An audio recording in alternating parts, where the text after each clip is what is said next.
54 વર્ષ થયા.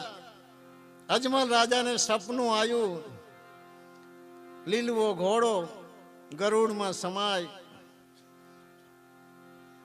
બાપા પડદે થાય, વાત કરવાની ઈચ્છા થાય છે, મન મૂંઝાય છે, અંતે અકળાઈને કહે છે, બાપા કહે છે કે હોય સપનું તો આડ પંપાળ છે, આવે સમય આવ્યો અને કહી દીધું. અને એ કેવો સમય હશે?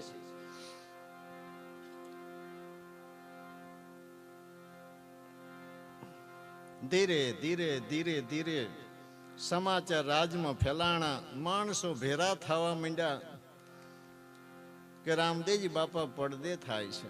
ગયા રામા સરોવરની પારે જાય છે, પાછળથી દોડતા દોડતા દોડતા દોડતા અવાજ આવે છે, બાપજી ઉભા રહો. જોયું તો ડાલી આવે છે કે બાપજી આ જે તમે સમાધિ જે જગ્યા નક્કી કરી છે તમારી નથી તો કોની છે? કે મારી છે. કે શું પ્રમાણ છે? કે મોડિયો ચૂંદડી આંટી દોરોનો કાંક્ષી નીકળે તો માનજો મારી સમાધિ છે. કે ડાલી તું શેના આધારે કહેશ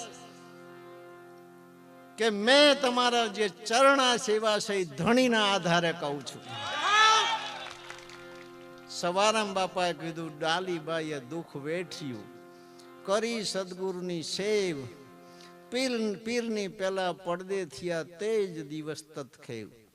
જ્યારે કીધું કે મારી સમાધિ છે ને ખોઈદીને પ્રમાણ મળ્યું અને અંદર બેઠા તરત જ તેજમાં તેજ મળી ગયું અને કાયાને છોડી દીધી. તે જ દિવસ તત્ખેવ. બીજા દિવસ ખાલી રાખે છે બાપા. 12 હાથના અંતરે બીજે દિવસે સમાધિ ખોદાય છે. જ્યારે ડાલીએ કીધું કે આ સમાધિ મારી છે ત્યારે બાપા એમ પૂછે છે તો મારી સમાધિ ક્યાં છે? આ ગજબની વાત નથી કે અહીંથી 12 હાથના અંતરે તમે ખોદો, બાજોઠ પાવડી ચાંખડી જો નીકળે તો માનજો કે આપની સમાધિ છે.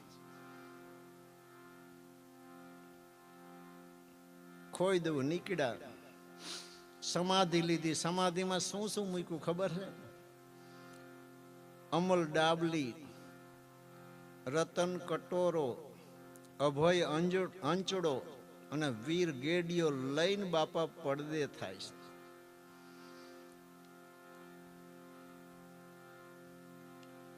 અજમલ રાજાનું જે વચન આપેલું, દ્વારકાધીશે જે વચન આપ્યું એ પૂરું તો કર્યું, પણ એ પ્રાંતને જે ભય હતો, સાધુ સંતનો જે મૂંઝવણ હતી એ બધી દૂર કરી, ભય દૂર કરી અને પોતે પોતાની રીતે જે તુંરા વંશીઓને કીધું હતું કે 24 ફરમાનના આધારે તમે રહેજો તો હું તમારા પડદે રહીને કામ કરીશ. અને કદાચ ખુદ બ્રહ્મા આવે અને એમ કે આ સમાધિ ખોદો તો ખોદતા નહીં, સંશય કરતા નહીં. જે પીરાય છે સિદ્ધાય છે તમારી સમજમાં આવ્યું હોય કે ના આવ્યું હોય પણ સંશયથી રહિત રહેજો. અને સમય જે હરભુજીને કીધેલું 3.5 દિવસ થયા અને હરભુજીને સમાચાર મળ્યા કે બાપા પડદે થયા છે, પીર પડદે થયા છે. સાંભળજો, હગા માસીના દીકરા છે, એનો પ્રેમ જુઓ. એને ખુદને વિશ્વાસ છે કે આખી દુનિયા ભલે વાત કરે બાપા પડદે થયા છે પણ એ શક્ય નથી. જે વચન છે એ વચનની કિંમત શું? તો મને વચન આપ્યું છે.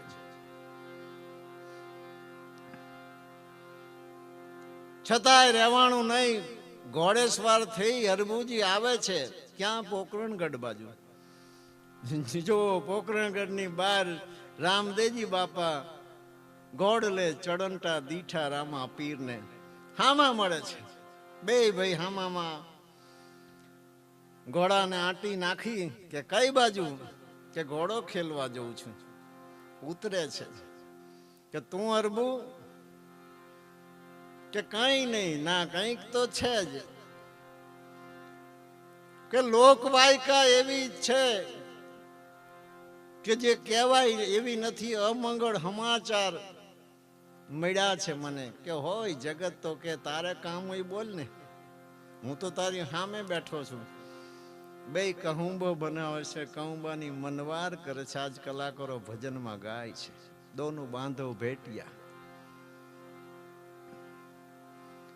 હરભુ આ અભય અંચળો, આ વીર ગેડીઓ, અમલ ડાવલી અને આ સોનાનો કટોરો લઈ જા ને માતા મીનળ દેને દેજે, હું ઘોડો ખેલવીને આવું છું. હરભુજી તો આનંદ